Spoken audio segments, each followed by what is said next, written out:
Oh, well. Sony, you actually did it. FX5. Now, this is honestly the camera that has made me change my mind on Sony. FX5 has basically everything?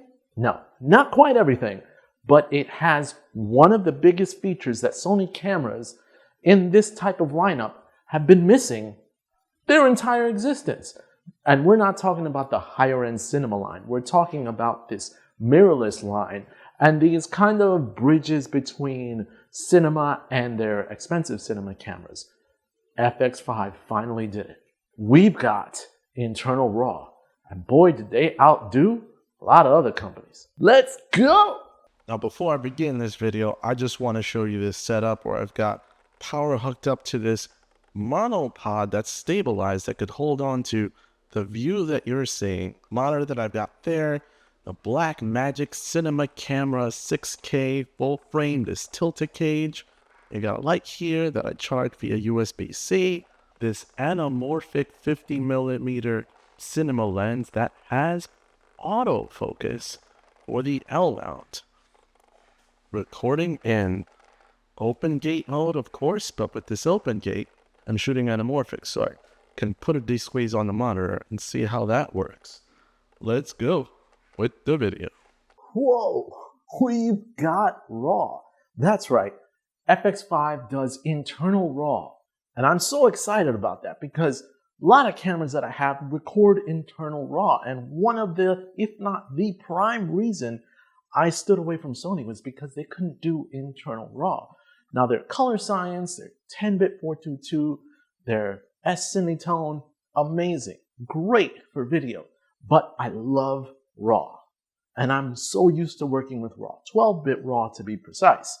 I've got the Nikon ZR, I'm recording with the Blackmagic Cinema Camera 6K, and my Canons can do RAW as well, internally, up to 8K. 60 frames per second on the R5 Mark II, but you're not here to hear that. You're here to hear the fact that FX5 can do internal RAW. Now, I forget the name of that format, but I'll put it down here so that you guys can see it. However, that format, its bit rate for 5K is pretty low. I think if you compress it the most, you can get the 5K in like 380 megabits per second. Now, as amazing as that sounds, the Canon R5 can do less than 380 megabits per second. I think it does 330 megabits per second. When you're recording 4K RAW, you're getting 5K off of this, so it's only a little bit higher. And you can use the SD card. With the R5 Mark II, you can't. Sony, you knocked it out of the park. But there's one level higher that Sony did that just blew me away. And how did it blow me away? We're talking 16-bit RAW. I will be honest, I've been working with RAW for a while now, but 16-bit RAW, no, not at all. Now, the fact that you can actually record 16-bit RAW at such a good compression, now the less compression you use, the more detail you'll probably get, although it's minute. I don't record full uncompressed RAW in almost any of my cameras, including the R5 Mark II, because I need to save space, and space is expensive these days. But compressed RAW at 16 bits, we're talking higher level RAW at this point, which really makes the colors pop. Now, is this the first camera that is a Sony that I want to pick up? Well, yeah, yes, I do. But I'm not going to pick it up, because I'll tell you why. Ooh. Let's focus here on me. There you go. Now, the thing that basically makes me not want to buy it, first and foremost, is the price. $4,900 before tax, which is going to be over $5,000 after tax. Unless you buy it from B&H and have their pay-boo card, pay it off right away and use their no tax option, and then you're good. You're good at $4,900. Still a lot of money, US, but that's one of the primary reasons. See, I already picked up the Nikon ZR, and I love this camera. It's $2,200 versus the over $5,000 that you're going to have to pay for the Sony FX5. But is it worth it? I totally would. If I didn't already have this camera, I think I'd prefer to buy that camera over this Nikon ZR. Maybe, because the red footage is beautiful on the Nikon ZR. But Sony did another amazing thing before I give you the reasons on why I don't want it. Check out this flip screen.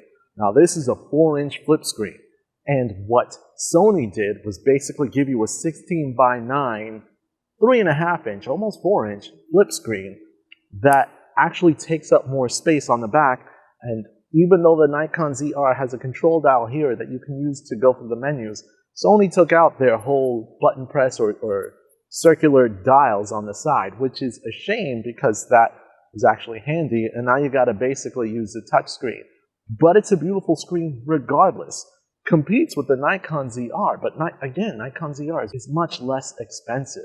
But then you also do get anamorphic, which you don't get on the Nikon ZR. And although I would love a firmware update where you get anamorphic, and I'm using anamorphic now, which I absolutely love, with the autofocus lens, Blackmagic Cinema Camera 6K had an autofocus update so that it'll autofocus when I go close and far. And it's not bad. I've used it in professional shoots as well. So it's reliable. Even though it was still in its beta, I can actually do anamorphic and not only use the whole sensor, but actually get a wider field of view than a regular 3x2 video would get because of the anamorphic squeeze.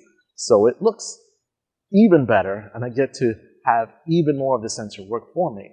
But the downside of the 3x2 is that Sony's sensor is 16 megapixels. Now that's for low light performance, which is great, and low light I appreciate it. But for me in particular, I've found myself being in situations where lighting isn't really a problem, and if I need higher performance, I can boost up ISO and then do some noise reduction in extreme circumstances. But in most cases, especially when shooting with the Nikon ZR or the R5 Mark II, their low light performance is pretty good. And if I'm pushing it that far and I need it, well then I'd probably get the FX5, because then that's the camera that would solve most of my situations because I have no lighting. But for me, getting lighting is cheaper than paying that much for the camera.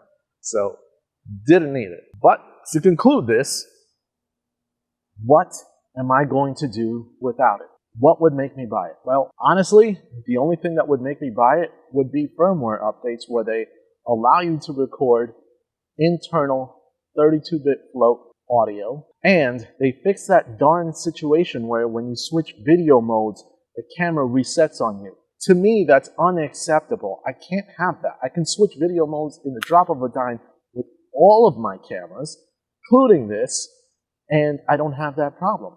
When I need anamorphic, got the Blackmagic Cinema Camera 6K full frame with RAW. When I need really nice looking cinematic red RAW and a screen and light and just on the go video where I don't have to worry about carrying a heavy load, Nikon ZR is really doing it for me. But when I want a lot of recording time, professional multi-camera shoots, it's going to be the R5 and the R5 Mark II. And when I just want light video files, I use the Samsung NX1. To this day, I don't have to edit that much and I can get a good look straight out of camera. And when I want versatile video setups, I can use my Panasonic Lumix. Different choices. Sony, when I want 16-bit RAW and it looking really good and the colors popping, Sony would be the maker. If they follow up with an FX3 Mark II that actually gives you most of those features, especially the 16-bit compressed RAW and anamorphic, I may consider it. But at this current price point, the competitors, too good. And that restarting every time you switch a setting is unacceptable for me. So it kind of cancels it out. But Sony, you finally got my attention after all these years. Internal RAW, that's what it's about. And I'm here for you.